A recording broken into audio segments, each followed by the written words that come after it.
Please tell me that I can't, that I won't, that I fail, that I'll never make it out, yeah. Please tell me all the bad, never good, fill my head full of every single doubt, yeah. Please say any negative thoughts, I pop off when I hear people say I cannot. I get off to the thought of proving everyone wrong, I won't stop to the top, so you better back off and get lost. I'ma stay loud, stay proud, never running out, never heading south. I'll be spreading out, call it word of mouth, can't put me down, I'll be getting loud. You can have it douse, not what I'm about, have your f***ing cloud, it be raining now, I keep making sound, go another round, I'm legend bound, can't stop me now. You don't wanna fuck with me, a slow burn like a disease.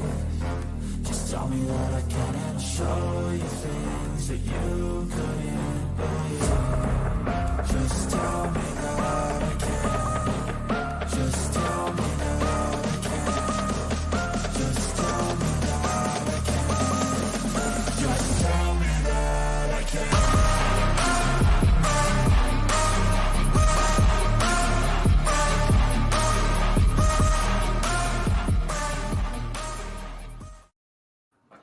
Well, all right, everybody. Welcome to another edition of Unscripted.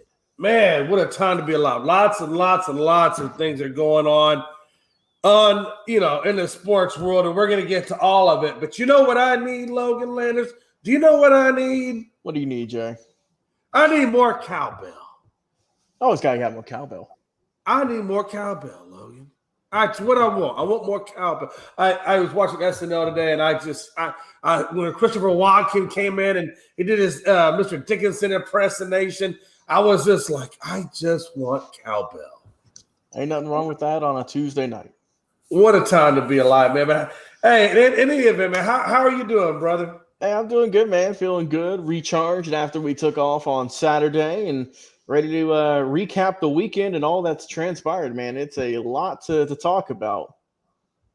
Yeah, no doubt about it, man. It is definitely a lot to cover and a lot to talk about. Before we get started, though, I want to remind the folks you can catch us on Twitter at Unscripted Guys, all one word, and on TikTok at Unscripted Sports, all one word. You can also catch us on the mobile app under ASAP.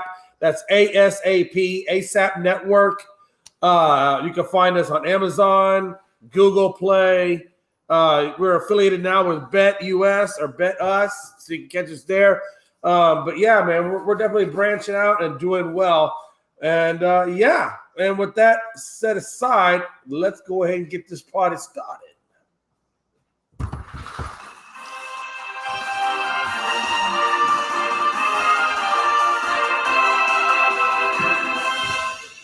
All right, everybody.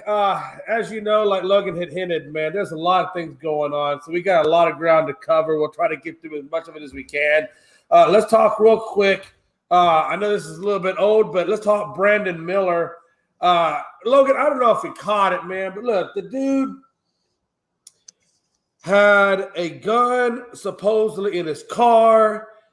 Darius Miles, former teammate of his at Alabama Crimson Tide men's basketball program, used the car, used the gun, shot a young lady by the name of, I believe her name was Jamia Harris, and obviously she is no longer with us, unfortunately. Rest in peace.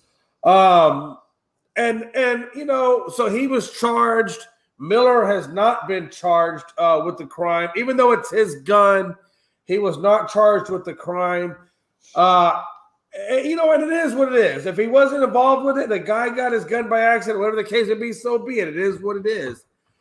But what I did not like about Logan, and I don't know if you saw it, even though the program itself says that he has been using this same entrance way beyond before she was murdered, in my opinion, it's still in bad taste. He comes out, he goes through the crowd of teammates, and when he gets to the end of the teammates, another teammate will step up, pat him down as if he has a weapon, or to make sure he doesn't have a weapon on his uniform, and then he goes and joins the rest of the crowd. Now, according to the coach, he was not aware of it. I don't know how you're not aware of it. They've been doing this since the beginning. I don't know what kind of blinders you think you have on or who it is you think you're fooling, but he did say, quote unquote, I'm not going to do quotes because I actually have it paraphrased, that basically going forward, this would not happen again. That it was it was an isolated thing. It's not going to happen again.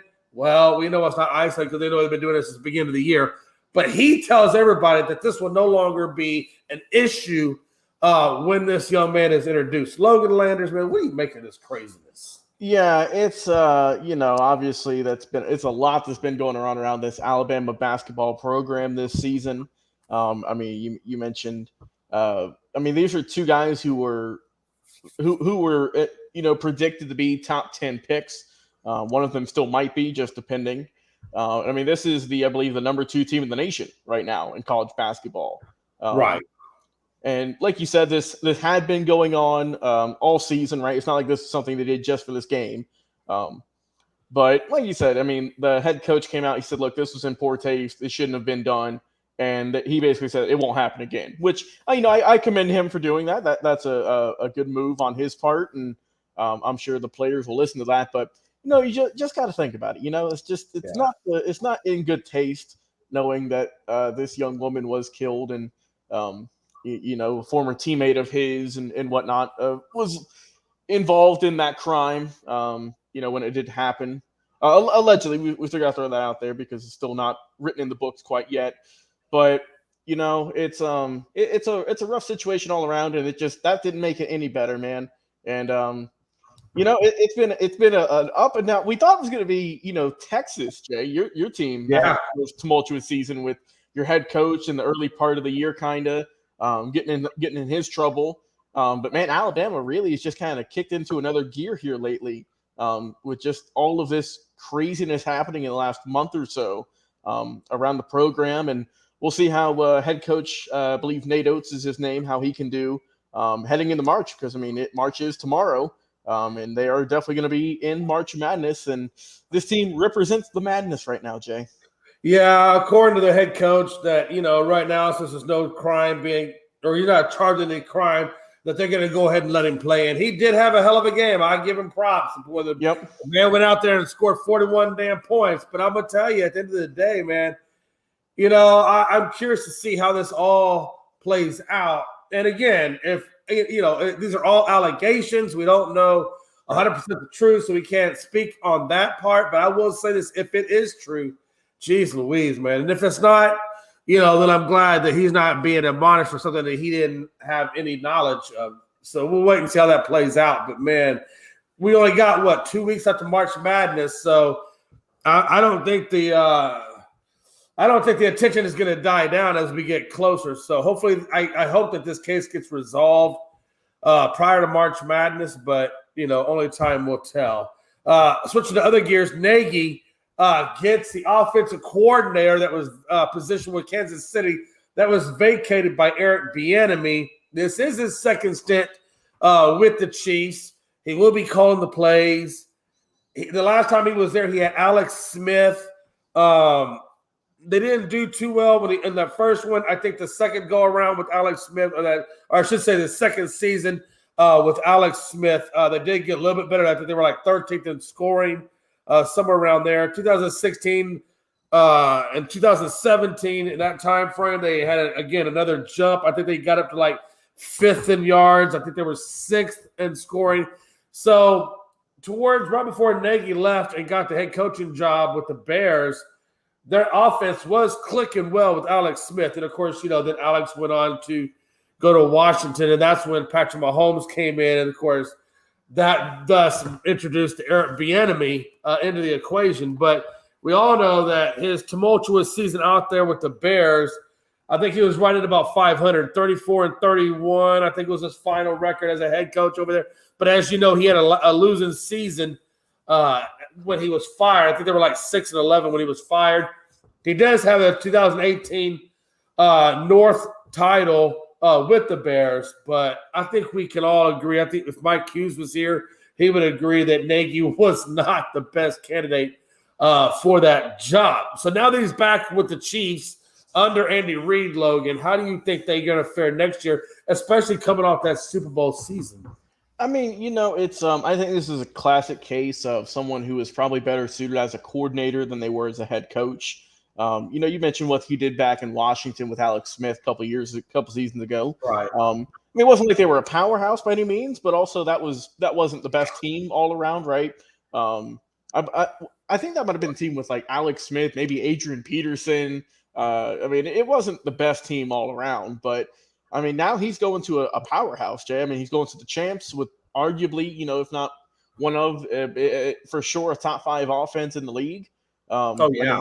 And it should just be a breeze for him, honestly.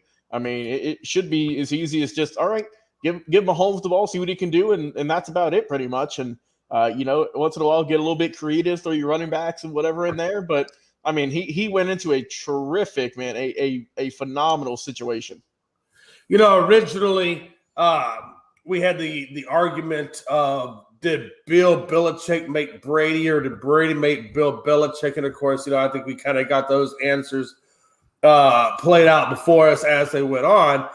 Now you kind of look at, well, did Bieniemy, make the offense or did Andy Reid make the offense? I think now we're going to see that because now we're damn sure going to know what Nagy did with Chicago, but now he comes back. I think if they continue to have a great season under Nagy, then of course it'll answer for itself. If not, then we're going to know that it was Andy Reid. Either way, man, we're going to find out real quick and in a hurry just how efficient Bieniemy was, how efficient Andy Reid was, and if Nagy can redeem himself after that tumultuous season out there with Chicago. As we move on, Logan, I was watching some preseason today. I was watching Astros and the Mets go at it. I was really hoping it would have been the Astros and Yankees, so I could have gave Frankie all kinds of hell, but it didn't happen that way. I got the Mets. It is what it is. But we played well. The Mets got that recently brought in starting pitcher Quintana. Quintana goes out to the mound. Throws 30 pitches in the first inning, 5-run score. He leaves with only 1 out.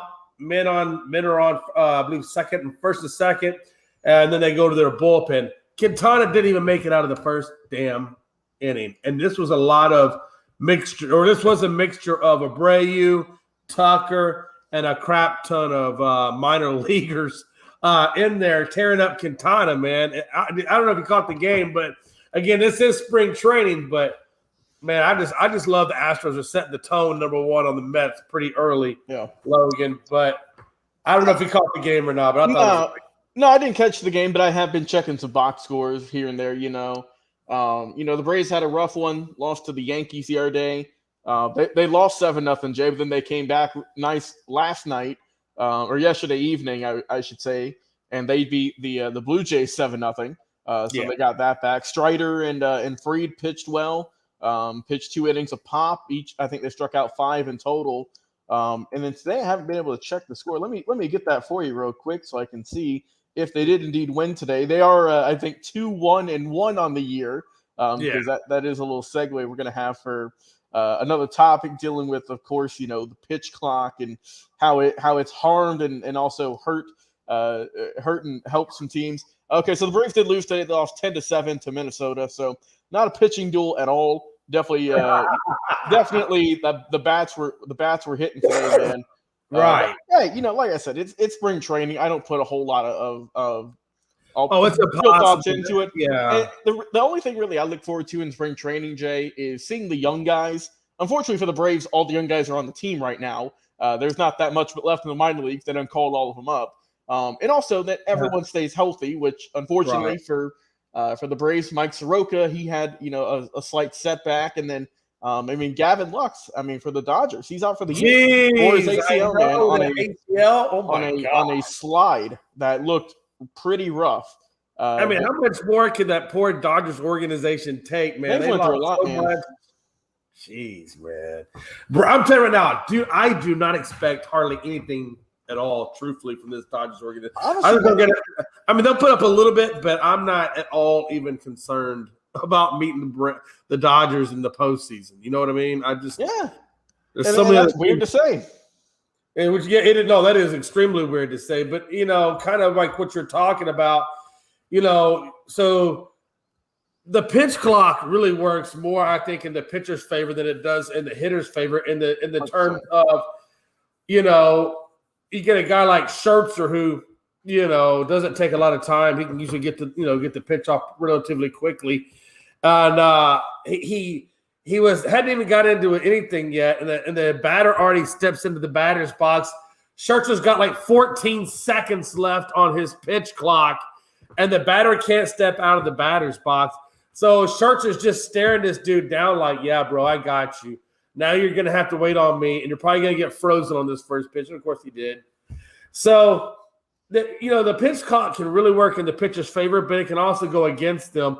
But I tell you, you saw it firsthand against the Red Sox when Cal Conley had bases loaded, and he wasn't looking at the pitcher when he had 8 seconds left. And, of course, that ultimately was a third strike. Even though he thought he got a walk, he actually wanted to get a third strike, and the game was over. And, of course, the game ended in a 6-6 tie.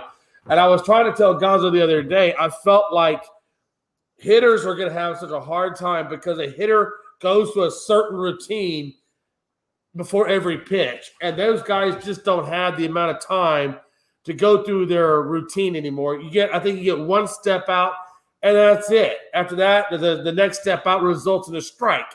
So I think the hitters are at more of a disadvantage, I think, this year because the game is going to go so much faster. The at-bats are going to go so much faster. These guys aren't going to have time to analyze like they want to analyze.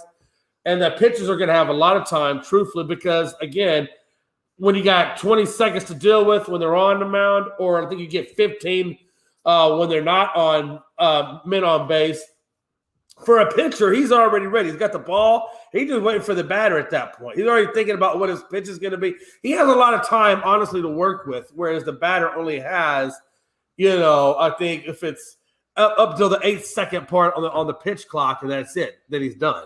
Right. Crazy to me. Yeah, it's a growing pain. I think it was Manny Machado who we'll also talk about here in a minute. It was Manny Machado. He was the first one. He came out. He said, I'm going to have a lot of countdown 0-1 this year. I'm going to go ahead and let y'all know. Because, like you said, it's a routine that guys who, Machado's been in the league for quite some time now. It's just a habit, and it's hard to snap for them. For pitchers, like you said, it's a little bit easier, I think, because they can cut down on that. But for batters, Jay, how many times do we see per game, or I guess used to now, of right. One of our guys taking a pitch, whether it's ball or strike, whatever, stepping out of the box, readjusting their gloves, making sure they're on the bat right, maybe adjusting their helmet and getting back in 30, 40 seconds later. And now that's cut down in half, if not more.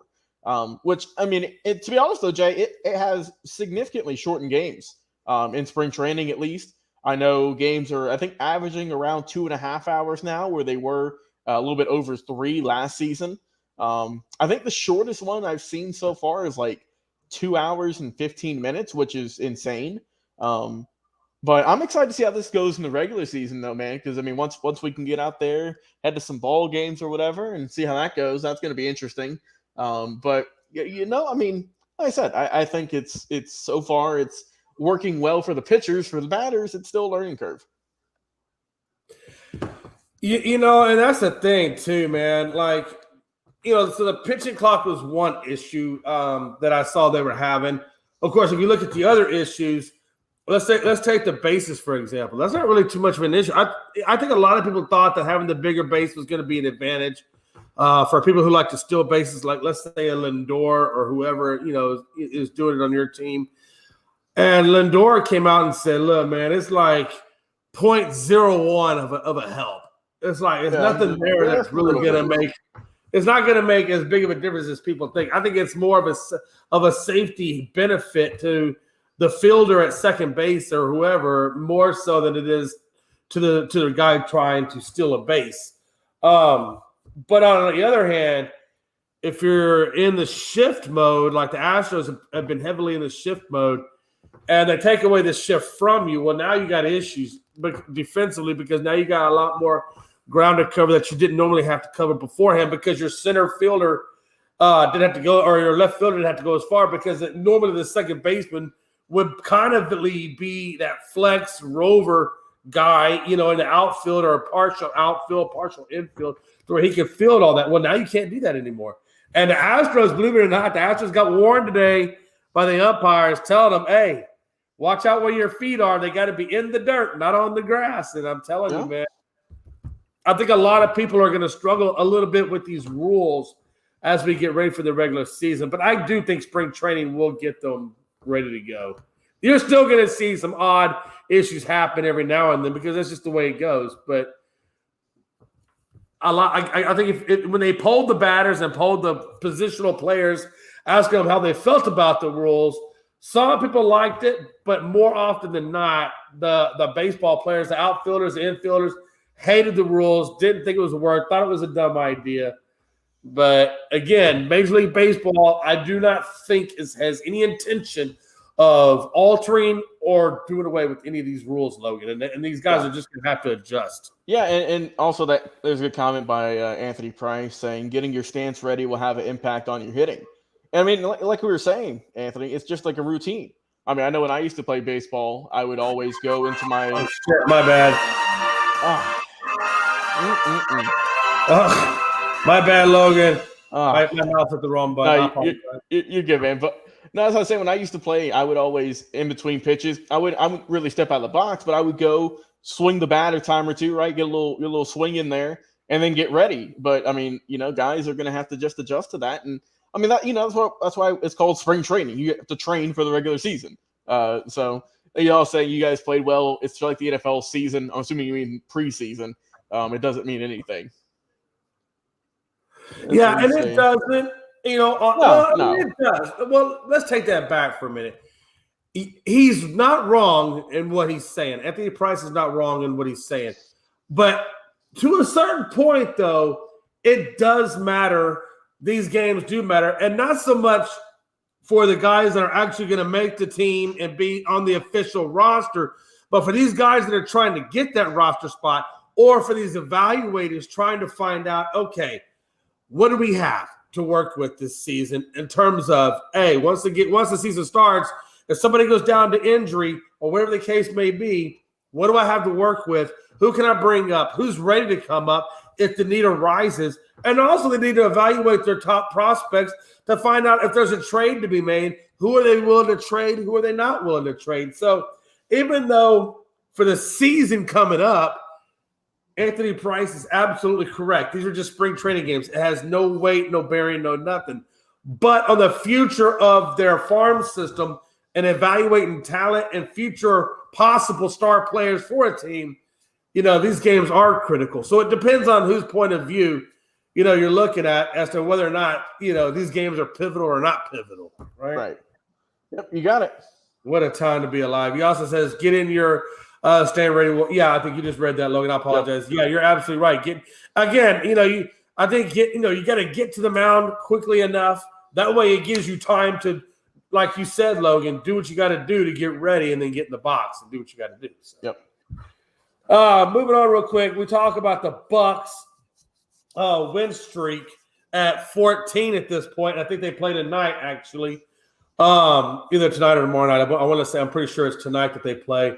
But either way, they're on a 14-game winning streak. They played the other night against the Phoenix Suns without Giannis in the lineup due to that wrist injury. Of course, the Suns were without Durant as well, but I think Durant is getting ready to make his debut this week. So we will see Durant at some point this week, most likely in his debut with the Suns. But Logan, this win streak is crazy, man. And I got to be honest with you. Right now they're in number one. Right now they're in first place. They're like I think they got a 717 winning percentage, and I believe that Boston is at around 700 or 713. So right now, by winning percentage, they are the number one team in the league right now. Milwaukee Bucks are, and I don't think they show any signs of slowing down. What do you think? I mean, Jay, they're on I believe, a 14-game win streak. That is wild. And yes, I know we had the All-Star break, but I mean, still for them to come out these last, 2 or 3 games since. And still continue their winning ways even without their top player. I mean, that's impressive. Yeah, yes, they do play tonight. They play the Brooklyn Nets at 7:30, which I think that they'll keep that winning streak going. Because Brooklyn. Honestly, Jay, Brooklyn hasn't been that bad. I mean, they're still a scrappy team. I thought it's not like they fell off the face of the earth like I think a lot of people thought. Right. But Milwaukee is just super red hot right now, man. Like you said, they are the top team in the league. I know, Giannis is probably playing third fiddle for MVP votes right now, maybe second, if he can get back and healthier. But I mean, yeah, this team and with Boston, I mean, those two in the East, I mean, they're just, I think, head and shoulders above a lot of teams right now. I mean, I would put those two and then probably Denver just in their own echelon. Then everyone else is just a B tier team. But yeah, those three teams are definitely the favorites to get the furthest in the playoffs, man. Yeah, absolutely. And, Giannis is fourth right now in scoring, just your tracking. He's fourth in scoring at 31.3, and he's second in rebounding at 12. So right now, I got him in the third spot. I still have Joker at number one. I've got Doncic at number two. And then I got Giannis right there at number three. And, of course, these days he's missing are not exactly helping his case any. But, certainly he can still get into that category of being number one. It just depends on how he comes back from this wrist injury. And, honestly, at the end of the day, man, I still believe, as crazy as it sounds, Logan, that I think Joker's going to get that third MVP, though. Yeah, I've got Jokic winning the MVP. And I mean, other MVP votes, obviously, you got to put, I think, Luka in there if they could ever get something figured out in Dallas. You got to throw Embiid in there also. He's also had a heck of a season when he's healthy. And that's the thing, too, Jay. We might see him kind of stop or kind of be load managing because he did come out and say, Right. I wouldn't be healthy for the playoffs. He said, I want to, which I can understand. I applaud him for at least saying that and coming out right with it, saying, look, I have been healthy in the playoffs. I want to make a good postseason push. Obviously, the Sixers are going to be a playoff team. What seed it is, we're not sure quite yet. But, I mean, hey, if he needs to rest a little bit, I'm sure Philly fans are going to be all right with it, as long as he can take him deep in the playoffs, man. But, yeah, I mean, we got a lot of good basketball, man. A lot of tight teams and a lot of unpredictable teams as well, either dropping or soaring up the charts. Yeah, no doubt about it. And I agree with you on Embiid, man. Look, when your last two playoff appearances have had a lackluster Embiid due to injuries, you know what? I don't like load management, but in this particular case, I understand where he's coming from, only because of the fact that Embiid isn't one to typically load manage, but he wants to be there for the playoffs, and we know that that's typically when he hasn't been at his healthiest. So, I'm okay with giving him a free pass on this, but I would not want it to be an everyday thing. I'm with you. You can manage minutes without having to do load management, right? You say, okay, Embiid, we're gonna cap you at 20 minutes, or we're going to cap you at 10. Now, if you're in a back-to-back, okay, I get it. Maybe you do give a day off of that back-to-back series. But I don't want it. I'd hate to see it become the routine thing, because next thing you know, the whole damn league's going to be doing load management, and then our games are going to suck. And Anthony Price said, as long as the Greek Freak and Luka and Curry and Ja and KD are in the league, Embiid's not winning an MVP. And that's pretty damn accurate. I hate to say it like that. And I think a lot of it has to do with what you said, Logan, is the health issues. He can't stay on the court long enough. I hate to say it, but that's a lot. Don't get me wrong. I mean, Embiid's been, runner-up in the last two MVPs, I believe, to Jokic. I mean, it's not like we're saying he's a bad player or anything. It's just that he's not on the court as much as the other guys. And, I mean, honestly, Jay, it might be to the detriment of Jokic that he's playing so much. And not that he's just playing every day, Jay. Is that he's putting up triple doubles every night, pretty much. Yeah, and I mean, show any signs of slowing down either. No, I'm not saying he's going to slow down in terms of stats. I'm just saying that we've seen in the postseason. I don't see him slowing down. No, and I say that just because in the postseason the last couple of years, I mean, we've seen that the team just kind of tires out, and I mean that's for him. I think very true, getting through everything. And I mean, I was listening to a podcast here at AJ, and this could be a topic for another show. But hypothetically, right? Let's say if Jokic does win his third straight MVP, but he doesn't even get his team to, we'll say, the Western Conference Finals. You know who that kind of reminds me of, Jay, and who I heard the podcast, who they said? Steve Nash. Oh, God. Yeah, that's you know true. What I mean? Yeah. I hate to say it, but you're right, man. Nash has played on some really just phenomenal good teams, but never much postseason success. Jeez, man. And that Suns team under D'Antoni, when they were so fast running and gunning. They should have got at least one, man. I don't know how that team didn't win a championship. With who was it? Him and Stoudemire, those were the main two. Sean Marion. They had a good team. Hey, what's up, Chris? What's going on, Chris? Not a whole lot. How you guys doing today? Not bad, my man. Not bad. Yeah, we are doing all right. No issues, no complaints other than Logan just doing Logan stuff. We were talking about Joker and his ability to it looks like unless something crazy happens, it looks like he should capture his third MVP. We were talking about, like how Embiid, should kind of gotten it, but those injuries kind of plagued him. And we're talking about like how, Joker I don't think Joker looks like he's planning on slowing down with the number of minutes he's playing per game. I don't know if you see it any differently than that, but. No, I think he's going to win it again this year, and hell, he might win it. He might win it next year as well. That's what Anthony Price is saying. It seems like he keeps getting better. I agree, Rob. He might have 3 MVPs and no ring. That's what he might get that. He might get that ring this year. This is a good chance for him. Well, let me ask you this: how many damn MVPs does this man have to win before we start saying maybe Joker's the face of the NBA?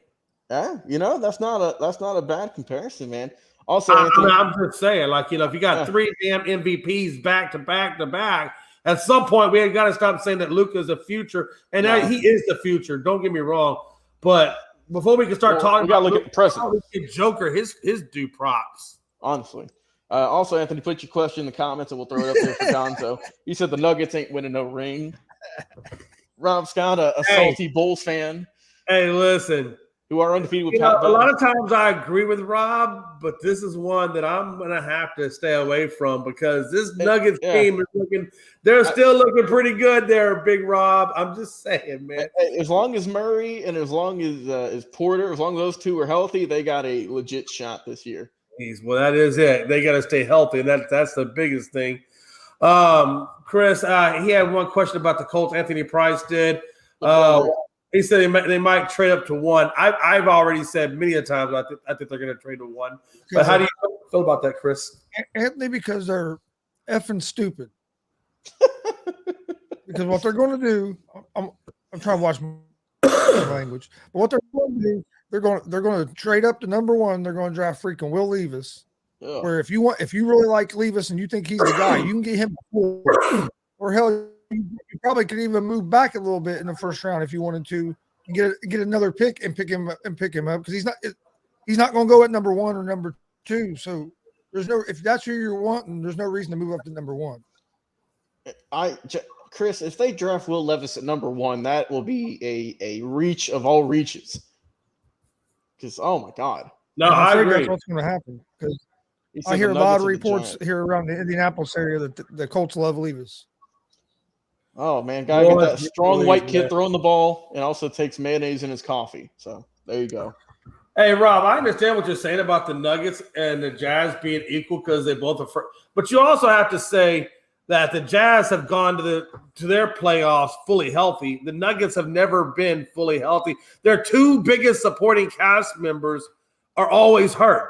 So, out of the big 3, you only got a big 1, and the big 1 made him look pretty respectable in the playoffs, just being him. So could you imagine what he's going to do if he does have a healthy Murray and he has a healthy Porter Jr.?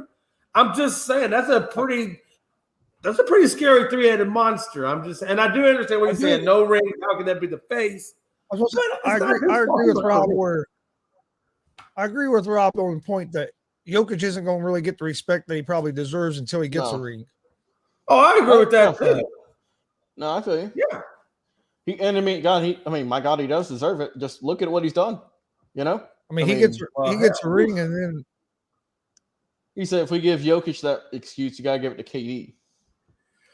No, because KD's not a leader, and Joker's still a leader. So I don't give it to KD because of that fact and that fact alone. If KD was a leader, and if he was out there putting the leadership time in Brooklyn and being the stand-up leader he should have been, then I would. But I think that's the quality that he lacks is leadership, and that's a big quality for me.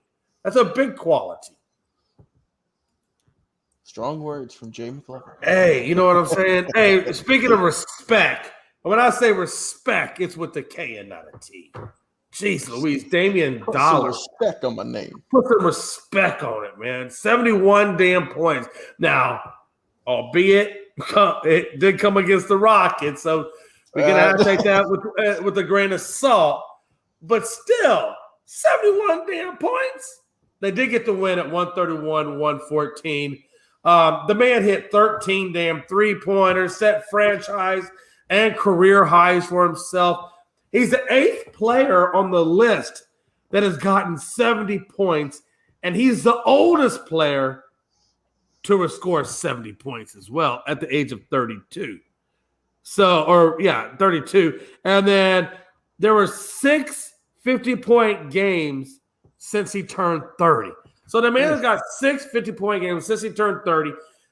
He's number 1 on the list at being the oldest to get 70 or more.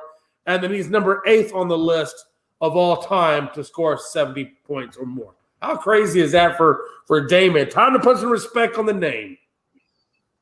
Not that he should have respect before, but Gonzo, man, Damian Dollar. He's the biggest superstar in the NBA that never gets talked about. Because he chose to stay in Portland, which I don't hold that against him. I know some people say, "Oh, he stayed there. He don't care about winning. It was all about money." No, some guys like that. Some guys are loyal to wherever they start. They want to build something there.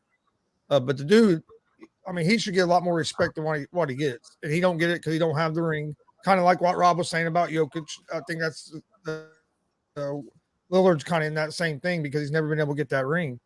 But man, he's one of the best players. If you watch him play, he's one of the best players in the league. And I think he just gets kind of forgot about over there in Portland because he has stayed there. But no, I'm a big Damian Lillard fan. I really like the way he plays, and when he gets hot, he showed the other night. He's capable of doing whatever. I mean, he scored 71. It wouldn't surprise me if he has a game where he puts up more than that. When that dude gets hot, he just throws them up and they go in. He said he won't because he plays at the same time Steph does. That's true. Yeah, I mean, obviously that's going to be the case, but and guys, I looked at his stats, right? Because since the beginning of the year, right in 23, he's been arguably the best player in the league in terms of scoring. Yeah. I mean, he's got 6 40-point games. He's got a 50-piece, a 60-piece, and then the 71, all since January 2nd of this year. So I mean, since we got the new calendar year, he's been one of, if not the best player in the league. And, we know that the Blazers aren't going to do nothing great in the playoffs. They're still trying to fight. It's really just him and maybe Anthony Simons. But, you got to respect the grind, man. And he's been willing that team to some wins. He really has, man. He'll be down by like 17, and Dame will just go off and bring him back and get him right back into the game. And he also had a night off against Sacramento because he got stuck in an airplane for like 12 hours. And he's like, I'm just tired for this, man. And he comes out the next game, refreshed, probably slept phenomenal, and he scores 70, puts 71 on Jay's Rockets. Unfortunately, man. Hey, man, it happens. It is what it is. I know, Jay, if you get Wembanyama, you getting that jersey day one? Listen, if we get Wembanyama, I'm flying to China myself, and I'm going to get my own damn jersey right off the press.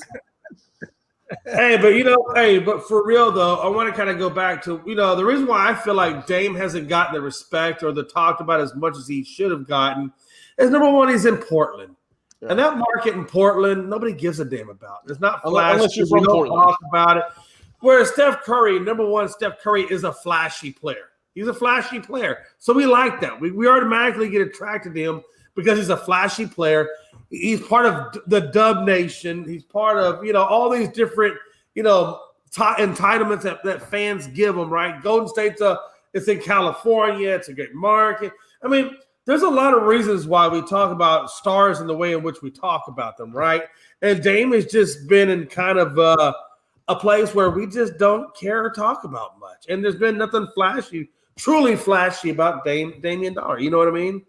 No, and he's one of those guys, Jay, that obviously, you see that because we were talking about Curry, that, he is the face of the league. You can say he puts up all these amazing points and championships. He's got the family, the wife, the kids who everyone loves.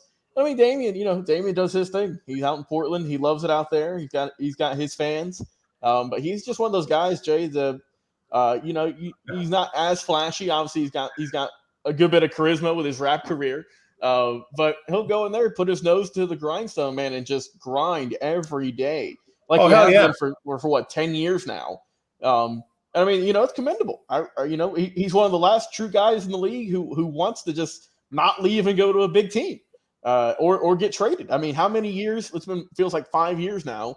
Where it's like, oh, should Dame get traded? He doesn't want to get traded. he wants to stay. Yeah. He says Jay's going to China to get his jersey fresh off the sweatshop.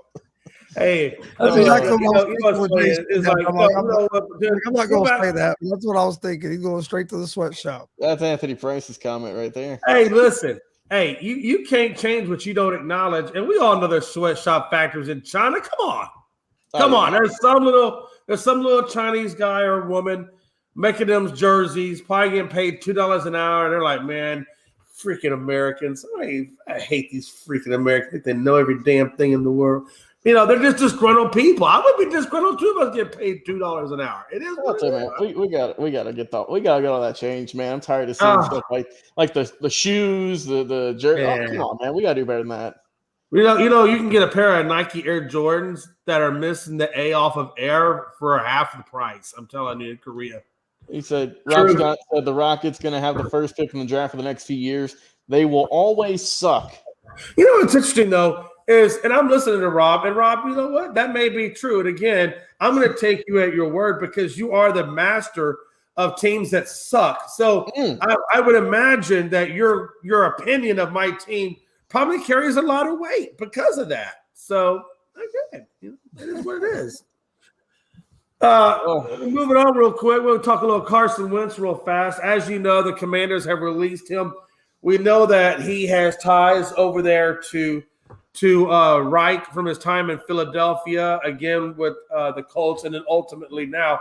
So I can imagine that he would get signed on as a backup, probably behind Darnold, and then I would imagine he'd be the starter within probably 1 to 2 games because we all know Darnold's going to suck. And then I think Wentz comes back and takes over that starting job. However, Nakama, it was probably in the best interest of the Commanders to cut ties with Wentz, considered they saved about, $26 million on the cap. So those guys needed desperately to get some cap room there. And Wentz was never going to be their franchise guy anyway, so it was pointless. Gonzo? No, I think it was a smart move for him. I think Wentz is probably going to be a backup unless he goes to Carolina. I think he could end up in Carolina with Frank Reich because I still think that was where the Colts and Reich kind of went their separate ways. I don't think Reich wanted to give up on Wentz after the 1 year in Indy. He threw 27 touchdowns and 6 interceptions on the season, but they looked terrible the last game of the year. And then the Colts moved on from him, and I don't think Reich wanted to move on from him. Reich has always been a Wentz guy. So, he was with him in Philadelphia. But I see Wentz probably being a backup in the league if that's what he wants to do.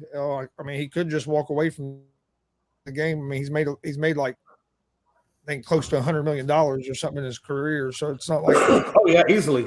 So he can move on if he wants. But they say the best job in the NFL is a backup quarterback. So why not go be a backup? Make that money and not even have to do anything for it. I don't know how much better you get than that. Make that $3-4 million a year that you still have coming in, and all you do is stand over there with a clipboard most. Anthony Price said he's going to the XFL next year.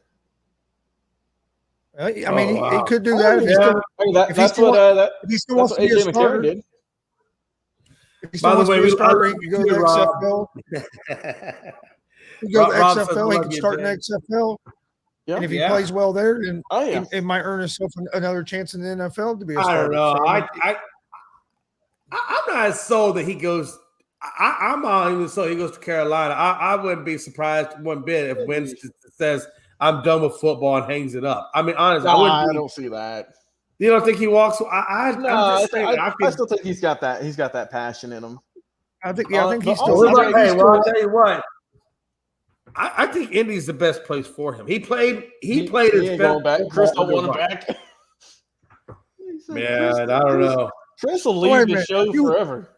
You were on me yesterday about saying that I would take Lamar Jackson, and now you're I trying to give me Carolina. Carolina was the best spot. All right, there we go. I misspoke. I was thinking Indianapolis because Frank Reich was still in Indianapolis. So let me re-clarify. I'm just talking about him and the Frank Reich connection. I played his best football under him when he was at Philadelphia. But I got you. My bad. My total bad, man. Ooh, God, I was about to come to the damn TV screen. Fournette. Let's talk about Fournette for me. He got released as well. And he saves money against their cap as well. Fournette's 28 years old. He didn't have a great season last year. I think he got around 600-700 yards, somewhere in that neighborhood. I think it was around 3.5 on the average yards per average. So I think right now Tampa is roughly $55 million over the cap, and about $35 million of that $55 million is the dead cap carried over from Tom Brady. So yeah, these dudes got a lot of work to do to get up underneath that hard cap. And I don't think they can put it. I think the team they put on the field is going to be horrible. I got a feeling Tampa's going to be horrible the next few years, just trying to stay under the cap and rebuild that team. Gonzo, man, what do you think about Fournette, man, in Tampa, that whole crazy situation? Well, yeah, I think he was just a cap casualty. They released him because, like you said, they're making room, trying to get under the cap, and then see who they can go get. I mean, right now it's looking like they are going to start Kyle Trask. Oh, I mean, is that really who you want to be starting? Your starting quarterback. I don't know about that one. Oh man. So and in truth, I wouldn't be mad if the Cowboys decide to cut bait from Zeke and try to get Fournette on a cap-friendly deal. I mean, I wouldn't be mad at that at all. But we'll see what happens. I mean, they don't have to trade for him. So it really just kind of comes down to, will Fournette take, less than what he's been making? And that's he's only 28. Jay? I thought he was in the league for a little bit longer than that, but yeah, I guess he's 28. And then he got Galladay. We got Galladay that was released from the Giants.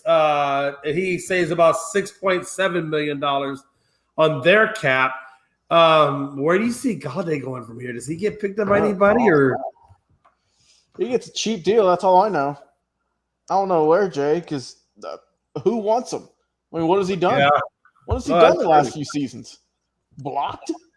I don't know. I mean, hey, look, I bring him into camp. I mean, yeah, I think someone gives him a shot. I bring him into camp. I see what you can do.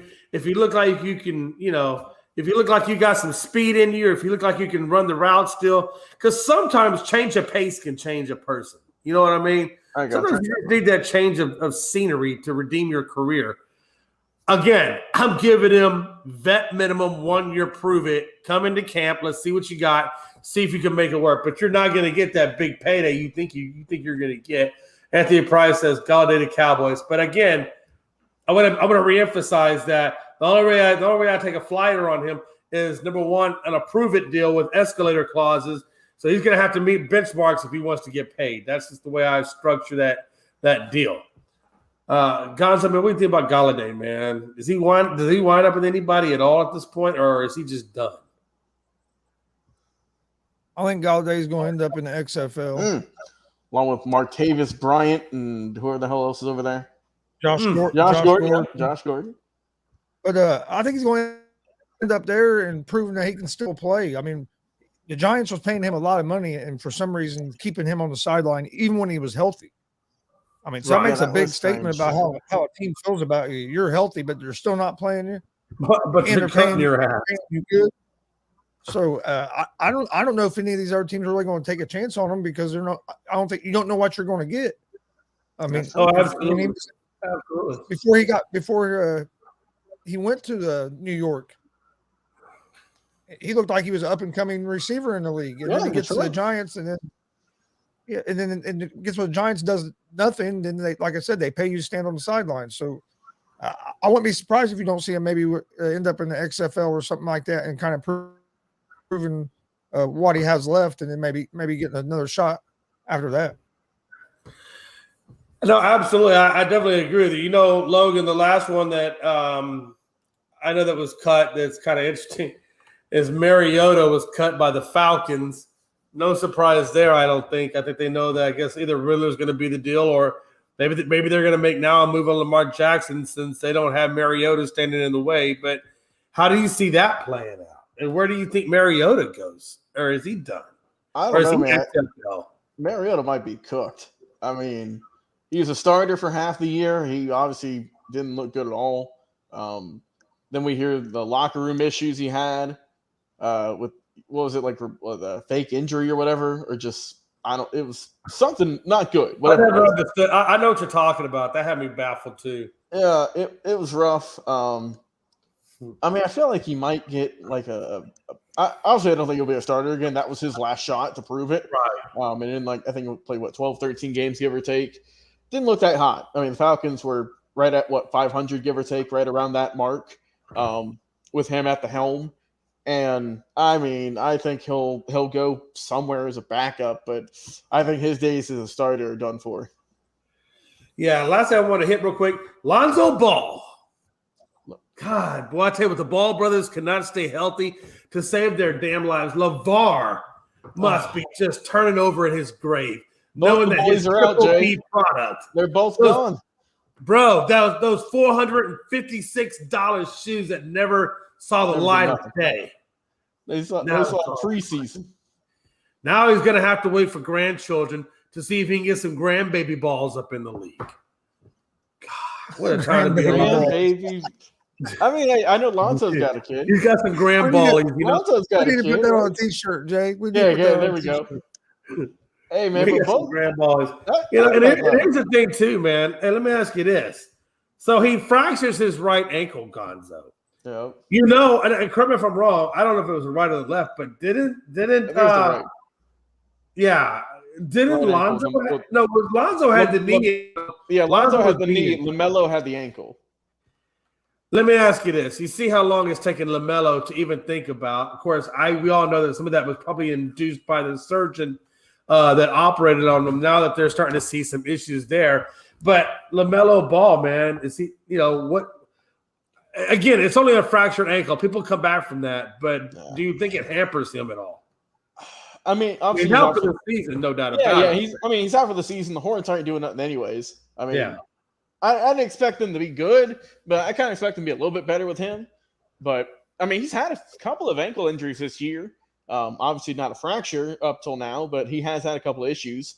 Right. All kind of freak accidents also. Either got, stepped on or this one was, on a crossover.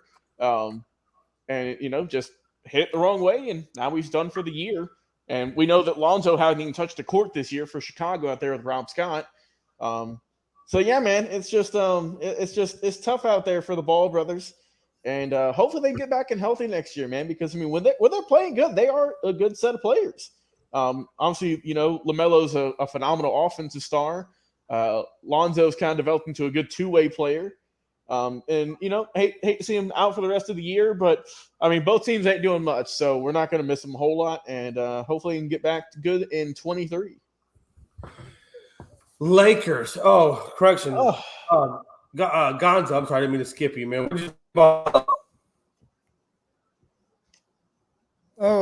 Man, it's bad. I hate it for Melo because he hasn't been able to really get in a rhythm. Every time he starts getting a rhythm and looking like he's the player that people thought he was going to be, he gets some kind of nagging injury.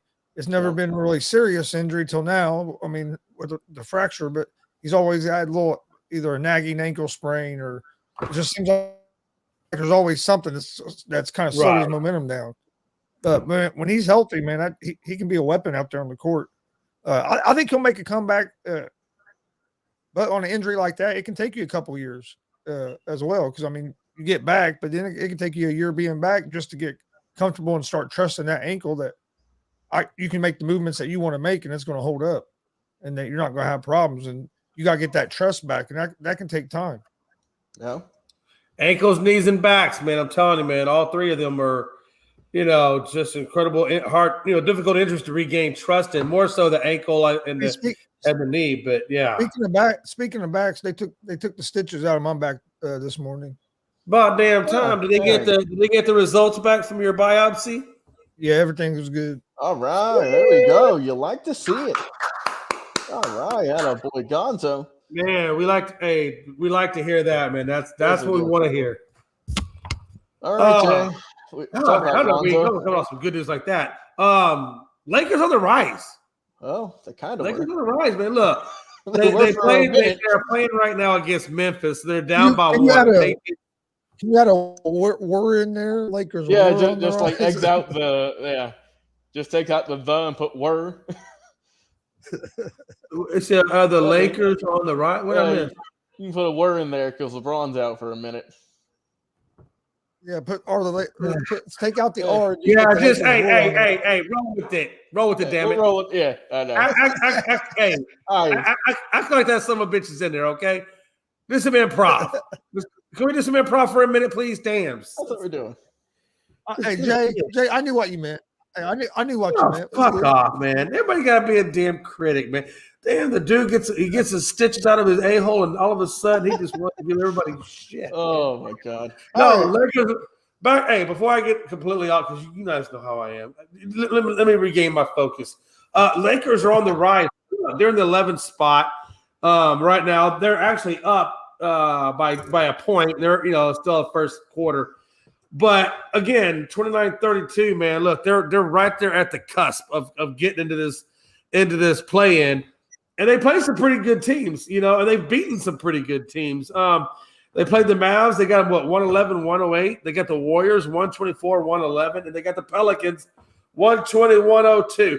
And I've noticed on all those three games is when their bench is playing well. Obviously, you got to have a well-playing bench, and then of course they did beat the Mavs, but their bench did not play as well. But they still got the win. But the blowout always comes from when their bench is on fire. So my point is, if these Lakers can get into the playoffs, this play-in, and if they're this revamped quote-unquote bench and starting five, and if they can continue, if the bench continues to play at a high level, how do you see them stacking up going through this playoffs at this point?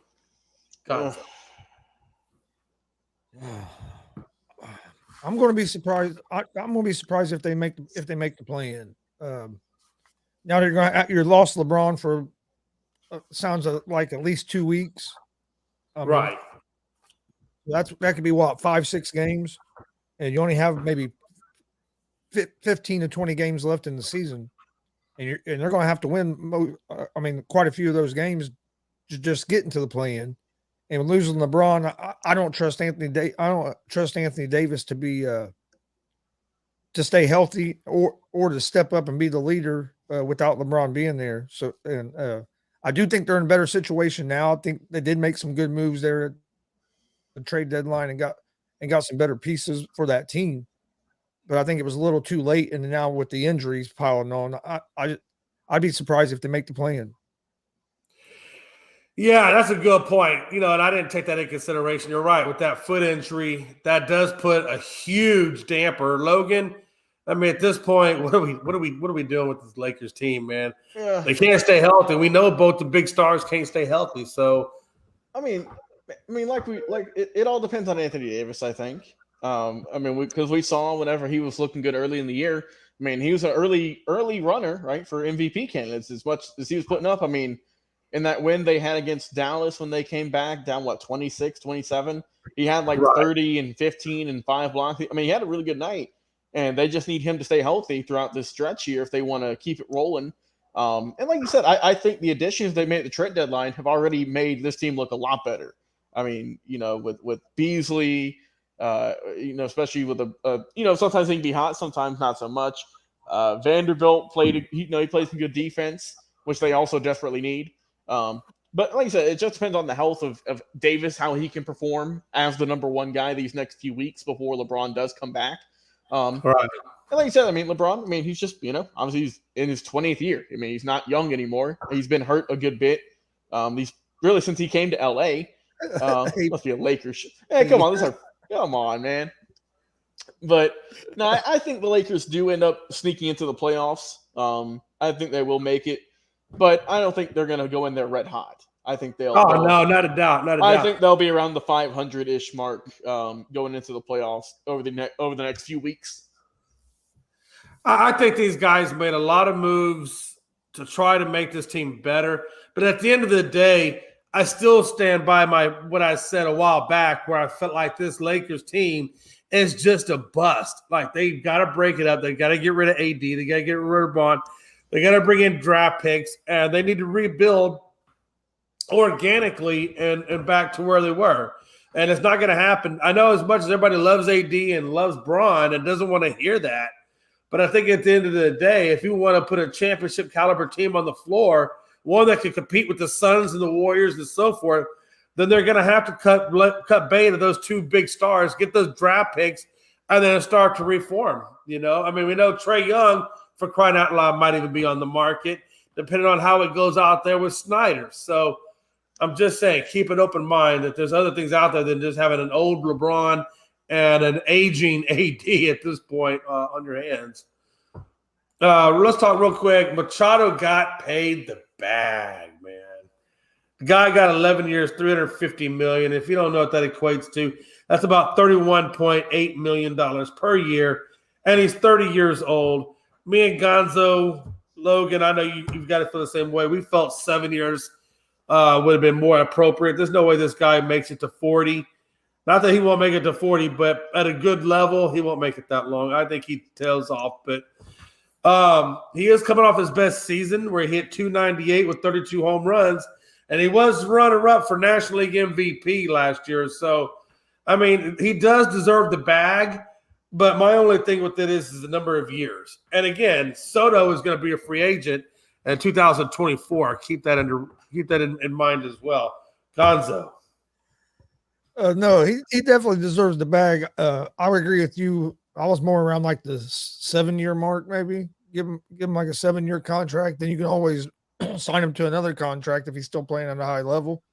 But I think it shows that San Diego thinks they have a 2 or 3 year window here to try to do something with the team that they've put together, and it kind of shows that they're kind of going all in, and see what happens. I think it's going to come down to their pitching. If their pitching can hold up, because their offense should be one of the most explosive offenses in baseball.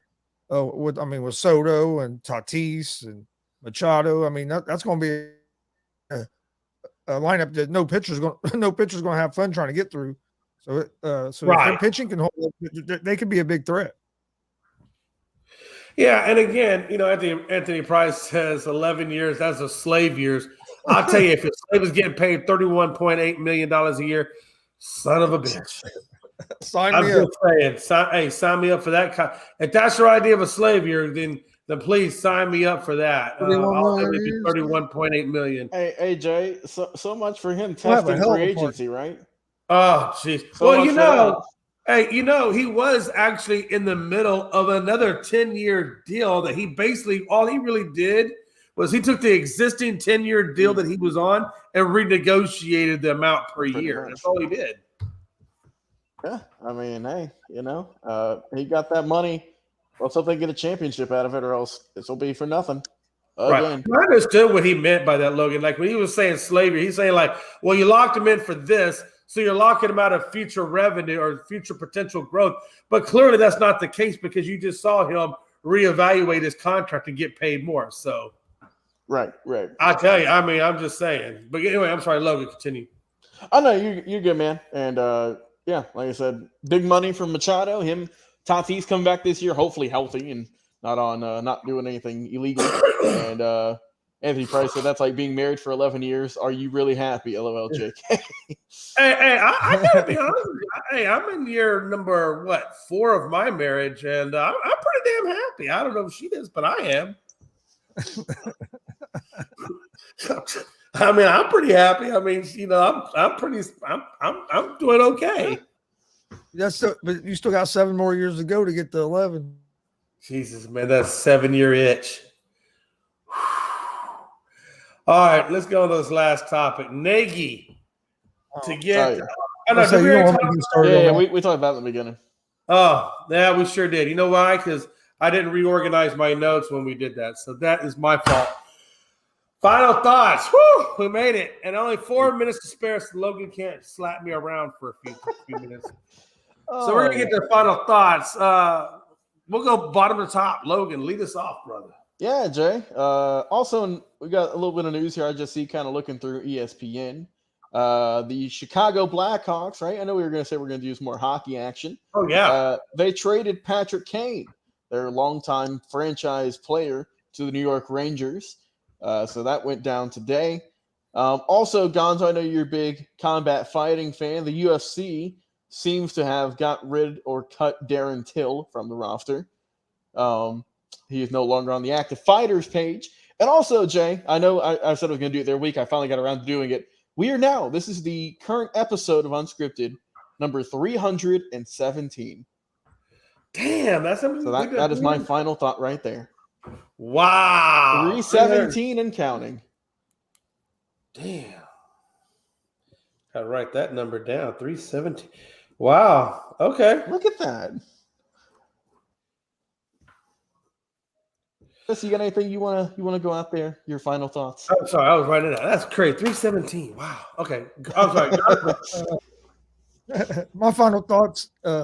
First of all, thanks for joining us tonight for Unscripted. But then after that, if you missed the pro wrestling interview I done earlier tonight with Damian Michael Cole, go check it out. You can find it at Gonzo Sports Room or at the All Sports All Plays Network. And then tomorrow we have pro wrestler Justin Danger at 6:30 p.m. Eastern. And then on Thursday we have pro wrestler Nick Diamond. And then Sunday we'll be live streaming another pro wrestling show. So if you're pro wrestling fans, come join us. Got a busy week ahead. And also Anthony Price put his final thoughts. He said the Colts are going to draft Anthony Richardson. The Cowboys are going to go overpay Diggs and Rodgers to the Raiders. So that's his thoughts for our football teams. Anthony Richardson. Do you want him, Chris? Chris, do you want Anthony Richardson? No. I don't know if I want Aaron Rodgers either, man. Oh my God, that's a lot of baggage. I wonder how he's. I would much rather have Aaron Rodgers than Anthony Richardson. Anthony Richardson, I feel you 1,000% on that. I wonder how that darkness went for him, man. I think Richardson could be a good quarterback in the league. I do, but I think he needs to go back. I think he needs to stay another year in college. Is he able? Because I know he's a little older, isn't he? Is he not like the? How old is Richardson? I think he still has a year of eligibility left. No, I think. Oh yeah, he's only 21. I thought he was older. Oh, I was thinking of Hendon Hooker. Hendon Hooker's 25. Richardson's only 21. Yeah. He didn't have Richardson. I think he should stay one more year in college myself. I think so too. Man. I've heard people say that. I wouldn't be mad if they picked up Richardson. If they picked up Richardson, maybe like in the second round or something. But not as your first round pick. I'd be okay with that, but no number 4 overall. No, he's not a number 4 overall player. I'm sorry. I mean, he might prove me wrong in 20 years, but off rip, I think we can all agree on that. Oh, yeah, I wouldn't pick him number 4 overall. Yeah. Final thoughts, Gonzo. Oh, you want more final thoughts? No, never mind. If your final thought it out, we're good. I didn't know if that was your final thought or if you were just commenting. No, we're hey, March is coming, Joey. There is one other thing. Real quick. Okay. April 8th, be live streaming a pro wrestling show here in Indiana that Kurt Angle will be at. So be on the lookout for that on April 8th. And then also April be on the lookout Kurt Angle on GWR. See, I told you, man. Listen, he almost forgot to make that announcement. See how y'all ridicule me. You know what? You're all go to hell. Yeah. And then in May we have the big 3 days at Comic-Con. So be on the lookout for news on that we'll be putting out. Then of course in a little bit we got. And now we're bringing up Comic-Con. See, what would you have done? And Chris, I'm sure we're doing something for WrestleMania. I'm sure, correct? One of the nights, if not both, just depends. Hey man, we got Brock Lesnar and Omos. That's what I'm looking forward to. The last watch along we done real well. Yeah, so we got to keep the train rolling. Could you imagine Lesnar versus Omos? I mean, two ginormous dudes. That's just 2 big dudes throwing hands. I'd rather seen I've ever seen. I wanted to see. I Bobby want to see Lashley. Lesnar and Gunther. I want to see Yeah, Lesnar and that one Gunther. too. I mean, Omos just kind of came out of nowhere. Oh, Lesnar and Gunther would be good. I mean, Oh, They're that would going be good. They're going to yeah, just. Jay, you watched hell out the of each Rumble. other. That was fun, but unfortunately, they don't see that. And Gunther, he don't even have a matchup menu, does he? Not right now. No, not yet. I'm sure he's going to defend that title against someone. I don't know who. I think Mania is going to be real good this year. Though. I think it's shaping up a little bit, man. I don't know, man. I got a bad taste in my mouth after Raw last night. That wasn't a good show. I didn't watch all of it. I saw bits and pieces. I go. Please tell me you watched that Bray Wyatt segment. Yeah, I did see that. Unfortunately, I don't know, man. I'm not feeling it. All right, ladies and gentlemen. On that note, what Logan feels and doesn't feel is strictly up to his girlfriend, I would imagine. Check us out on Twitter, Unscripted Guys, all one word, and TikTok, Unscripted Sports, all one word. And I'm going to find out what my wife will let me feel. And on that note, everybody, y'all have a good night, and we will catch you Thursday, 7 p.m. Eastern Standard Time. Y'all be cool.